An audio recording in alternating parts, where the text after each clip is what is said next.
an interesting question from Amit Mukhi, and I'm going to ask Ajay to take a first shot at it. Says, will a contact-free world change the experience in a world that has been greatly tactile? How will brand values come across, be transmitted to consumers in a more distant world? If my screen is your store, from what will you do? If my screen is your storefront, what will you do to keep the same experience as what we are used to? Ajay, you want to take a shot at it? Yeah, sure, Lloyd. I'll just take off from where we last left off and then answer his specific question. I think it's no longer going to be about TV, or it's no longer going to be about digital, or it'll remain where it always has been, the way you and I have looked at it as marketers, right? Where is the consumer? So in today's times, when I spoke about our choice of medium, it is because we know we cannot go one to many. We have to go one to one, and therefore we have chosen a certain media or media mix. What we have to watch out in these times is what I'm calling a bhed chal, a herd mentality. The point is that one person makes an offer to get his newspaper to you at your doorstep in a digital form. Everyone does it within 1 week. How do you differentiate yourself? So even when it comes to the store experience, the question that was asked, my answer is the same. While I told you in my category, it's predominantly high touch, some of high tech, but in the new world, I'm loving this engagement, right? I would have never met Lloyd for months if it was left to his busy calendar and his many commitments. But here's Lloyd in front of me. So it is high touch as far as I'm concerned, but it is totally high tech. And I think that's the point with stores too. We've heard about it. We have seen glimpses of it. But today it will have to be the whole store experience. You will have to be able to make me touch, feel, and experience it. And if I cannot get all the senses on the store, it's not going to work. And if everyone does that, whether it's an apparel brand, for example, we in Aditya Birla Group have an apparel brand, and we are preparing for that. But if I do it as well as the next guy does it, again, we are back to parity. The why me question doesn't get answered. So I think we have to tailor make it to the brand, as I always said earlier, and again, you have to tailor make it to the consumer, the competition, and the brand. There cannot be a standard solution for everyone. There cannot be a bhed chal. One guy did it, let's all follow, but you will have to marry it very well. High touch will not go out of fashion with many categories, including retail, the shopping experience. But can you give me the senses? Audi tried to do that some years ago where there was no COVID-19, but they tried to give you the experience on your screen. You felt you were revving the car the way you would if you were sitting in the car. Very difficult. But if you can do that, and Rana is there to help all of us do that, I think you're home. Thanks, Jai. And Karan, coming across to you, and I'm going to ask you a kind of slightly specific. There's been a trend of a few brands, as they say, cashing in on the crisis, right? Trying to say something smart. We all recognize as marketeers that we want to keep the dialogue with our consumers. We want to keep your brand top of mind, and therefore there have been brands that have, kind of. I can't hear you. Can you guys hear me? Yeah. Okay, so let me roll this question again. So I'm saying that there's been a temptation. Now I can. Okay, there's been a temptation for a lot of marketers to ensure that their brand keeps a dialogue going with consumers through this period, right? Obviously, with some medias being blocked out, let's say outdoor is pretty much non-existent, and the newspapers were, not widely circulated for a while. A lot of brands went on overdrive on social media, trying to put out positive messaging, about social distancing, about washing your hands and such like. At the same time, obviously, there were some brands trying to cash in on this period, talking about the advantages of having a particular brand of air purifier or a particular air conditioner that will kind of, in a sense, provide you some degree of protection against this virus. What are your thoughts on brands kind of, forcing communication or kind of force-fitting communication down, as opposed to just staying back and saying, hey, we'll wait out this period? Love your take on that, Karan. It's a very counterintuitive, instinctive answer. It's obviously crap, right? If brands try and do force fitting of heights of a sales pitch, even in these kind of times where people by and large are very worried, anxious about their health, about their wealth, and Ajay put that very, very, very, very sharply. See, the point is this, and again, I'll just pick on a couple of points from where Ajay left. One set of people you have is your current customers. and they have a whole lot of questions that they want answered as well, in terms of, will I be safe? How safe will my investment be? How will you take care of me while I live in your condominium? Will my payment plans that we agreed upon 6 months ago remain the same? Etc. etc. So there is a whole lot of conversation that needs to happen with your current set of owners, customers, buyers, and that goes true for all brands, not just real estate. The other is the conversation that needs to happen with prospects or with people that you would want to ideally reach out to. I think if anything, this is the time where brands need to be at their most honest, truthful, authentic best. If anything, this is the time where consumers will be even more unforgiving of brands that they see are trying to be cheeky or trying to profit from the opportunity that there is right now. Consumers are fairly intelligent guys like you and me, right? Perhaps more intelligent than you and me. We can see through when brands are being sensitive, genuine in putting out a certain kind of communication. And we can also see through when brands are just trying to a bit too hard to kind of come across as being relevant in a particular context where actually people are saying that you're not relevant. So why the hell would suddenly every brand want to talk about how it's good for your immunity? Yeah, and you see that happening in a lot of communication space right now. Brands that have never spoken about immunity or have not naturally been associated with that ecosystem of knowledge or attributes are also jumping onto that bandwagon. So my point is very simple. I think consumers can see through who's being true, who's being genuine, who's being authentic. Consumers can see through that this is a cookie cutter communication that is going out to everyone, or is this a one-on-one response to my specific queries and my specific needs? Of course, tomorrow if there is a new project, a mega announcement to happen, I will do a newspaper ad and lots of them once again.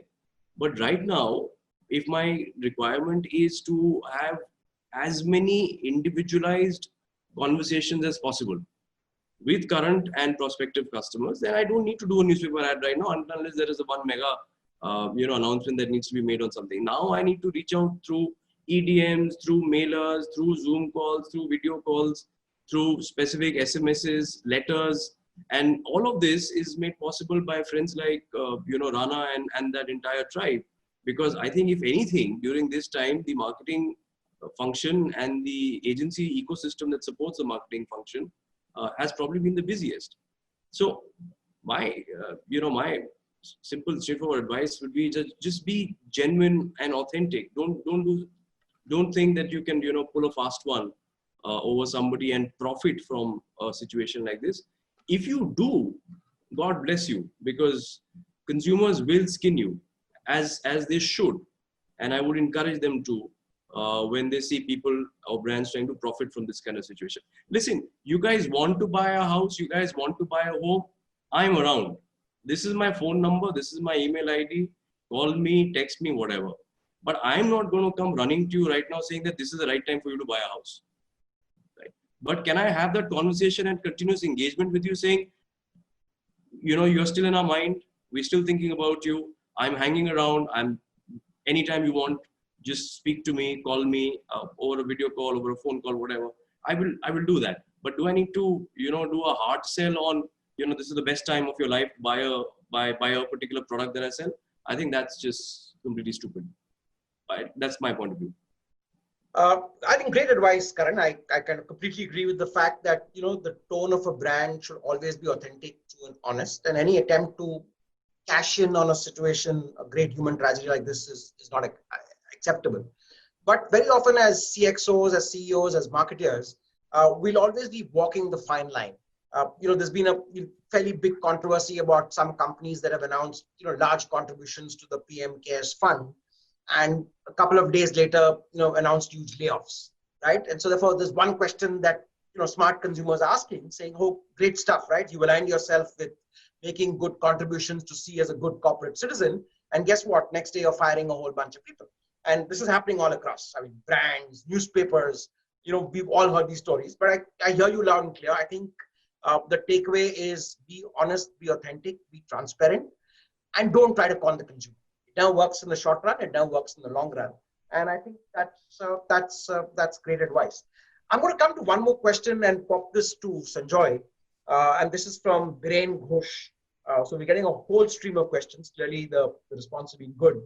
What are the ideas that you never thought of before that have bubbled up to the top and will now become one of your priorities over the next 60 odd days? Right? So, Sanjoy, you want to take a crack at this? So, obviously, adversity is opportunity, and so this kind of an adversity is a lot of opportunity to create lots of differential solutions. The fact is that if you see our business, there are two parts of the business, and there is the medical and the medical counseling part of the business. And there is another part of the business, which is the aesthetics part of the business, where someone actually has to come and there's some physical action which happens, and which is the part of the business which becomes very difficult to do when, in this kind of a situation. And I think, taking, kind of agreeing with what a lot of us have been saying, the fact is that this whole mass marketing solution and this whole solution of one size fits all is not going to be relevant anymore. And things are going to be far more customized. Things are going to be far more one-on-one. And look at the way we have been leading our lives. Things are going to be far more do-it-yourself.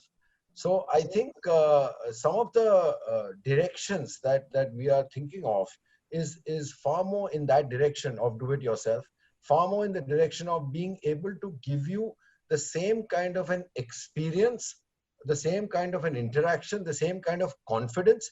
At the end of the day, what are we trying to replicate? We are a medical services company, and the power of the healing power of a doctor placing his or her hand on your forehead is tremendous. And if that is not going to be possible, or that is going to be challenged, or that is going to happen not as often as it used to, then I have to be able to replicate that. And so the warmth of the communication, the empathy of the communication, the connect in the communication is going to be really, really critical. And I can tell you that it's a bit of an art also. It's not just technology. Technology is one thing. And of course, that technology is available and we will avail of it and everyone will avail of it. But the art of being able to communicate and create that warmth, create that feeling of connectedness on a screen is something that is going to need a fair amount of training. And I think we will, as an organization, invest in a fair amount of training in making sure that happens, because that's not necessarily natural to everyone. So I think that's the other thing. So two things: one, the manner in which we communicate naturally. And secondly, I think we have to allow our patients and our customers to do it themselves a lot more, because I think that is going to be, the new buzzword. Thanks, Sanjoy. One quick question from Deepak Kamal, and I'm going to pose this at Neeraj. And Neeraj, really the point that Deepak is making is saying that the offline trade is not going to open the way it is, right? The last few weeks and hopefully in some time to come. And a lot of our conventional marketing is targeted towards the offline trade, right? The point of sale, the signage, and the show windows and display. How do you position the brand in the new product launches in now what's going to be a slightly different world, where people are going to be a little bit more wary getting to bars, getting to such places? For a lifestyle brand like yours in Alcobev, what are the new communication challenges? And if you can keep this brief, because we've got just about 10 minutes to go. Yeah, great question, Lloyd. And that's something which is staring all of us in terms of how do we become relevant for consumers. So first of all, I think the theater of what you would like to do and the conduits who help you to do that. I think it's time to identify those champions and build that army. For example, if retail is not going to be largely available, and there are wall bays and shelf hires and all of that which brands have inside, how do we keep getting by way of online interventions in homes on the screens in a manner which is regulated but yet can be done. That's kind of the first challenge. So we are investing to find, there is technology, of course, but there are probably other ways to reset and repurpose a lot of what we do. Home parties, for example, will take, I mean, inspiring human connections, that's not going to change. People will want to socially connect. Physical distancing is going to continue. So those are two constraints, but a solution could be found. So of course, in India, it's not allowed, but in Singapore, for example, I know we're working very closely with large bars where fantastic cocktails are being sent home in the right packaging so that they remain fresh. So home parties or the DIY, which I think was spoken, is going to be very relevant. So how do you make yourself and arm yourself at home? It's almost a bit of a prowess which you want to demonstrate as well with your friends and close family and all of that. So the element of DIY in terms of the tools a brand can put forward for home parties or home consumption, whether it's a savoring moment or it's a let loose and lively moment, I think there are brands which can do enough number of merchandise to help that. Moving away from the in-store environment for a bit, and I think it'll come back as we go, but helping our customers to deliver that experience from a distance. For example, in Gurgaon, when it opened, we were working with customers, and in the queue, you would take the order so that the person going right up to the counter, you would have the order ready. So there are ways in which you can still be relevant as a brand in a non-onerous way in front of the consumers. So these are going to be the 2 or 3 things, but I think a lot of action will move to the home. That's my fundamental belief, especially in the category we are in. Small Lloyd, if it's possible, small thing that I want to just add here, something that Neeraj touched upon, and I thought I just want to reiterate something. I think this is a great time to drive advocacy. It is a great time to drive evangelism from your current customers. It's a great time for people to share and share stories about brands, how they're enjoying it. I'm for example a very old Lagavulin and Lefroy fan. Every time I sip these drinks, there is a conversation that I will always have with my friends around me. Likewise, if I'm somebody who is staying in a DLF condominium, I will talk about how when everything was shut down, there was still a virtual food festival that DLF was creating for us and ensuring that food was delivered home, or the lobbies were sanitized, or golf carts were available to ferry you from the main gate to the home. The point I'm trying to make is that this is a time where brand experiences can drive brand advocacy. A lot of people at home, a lot of people on screens, a lot of people on WhatsApp. If marketers can focus on that rather than what is not happening, I don't need a newspaper ad to drive advocacy. I don't need a shop signage right now to drive advocacy. I don't need a added dispensing counter if I'm Coke or Pepsi to drive advocacy. Sure, some of these things are obviously out of home, but the point is that we still don't need to run behind whether the signage is there or not there, or whether the ad is there or not there, or whether the point of sale is adequately decked up or not. If you can drive advocacy and champion and have your current consumers champion the brand while staying at home and while experiencing those brands, I think as marketers, that's something that we must actively try and drive and push forward, rather than be only besotted with what is the next new mass communication that I've created. Great point, Karan. Thanks for that intervention. In fact, it brings a larger point about the whole fact that a lot of this lockdown has kind of turned a lot of the focus of media into social, which is user-generated content. What are people saying about brands? What are people saying about concerns? Like for a lot of us, the whole push into reading an e-paper happened courtesy of the lockdown, right? A lot of us may not have been familiar with the e-paper or were not being comfortable, but once you start doing a thing for a certain period of time, it becomes a bit of a habit. One last quick question to Rana. And Rana, especially in the context of communication, do you see any dramatic change in the communication mix from your clients? If it was predominantly television, print, with digital as an afterthought, are you seeing digital getting more mainstream? Are you seeing a big drop in print? What's the quick early indications that you're getting out of Havas Group? So I think, yeah, you're right. I think so. There is a, like I said, there has been a reaction to the way people are going to consume media. So, print is naturally getting hit. So that is obvious because a lot of these conversations have moved into the digital medium. So we are seeing that as an initial reaction. So while some of the conversations will keep continuing to be, a launch will continue to have that impact. If we go back to the physical version, so be it, unless, and of course, but digital is taken a much larger scale of conversation. I think the point that is interesting, and I think that is something I would like to leave back with. I think, what we used to describe and we used to keep talking content. I think content is coming out as a much larger conversation. Now, whether we do it content one-on-one or whether we do content through a emailer, and it applies to all who are in this panel, whether you create, it's not the medium also. So whether we do content, even in content on television, whether we, you're not talking about OTT, we are still saying cinema halls are going to come back. There is radio, there is podcast, there is webinars. So there is content which is going to keep driving the conversation, and it has to be a certain value or a meaning, which is that conversation. Again, very early days, so I don't want to be a soothsayer to say that certain mediums are going to fall out. We don't know what's going to happen in terms of whether whether print will get severely impacted when we get back to our life. The other conversation that a lot of us are saying is that maybe 6 months, 1 year down the line, when we all accepted that this is going to be part of our life and we go back to our normal lives, we're going to behave probably 80% the way or 90% the way we were. So a lot of these adoptions will come back. A lot of media habits will be similar. Yes, certain changes will happen, certain impacts will happen.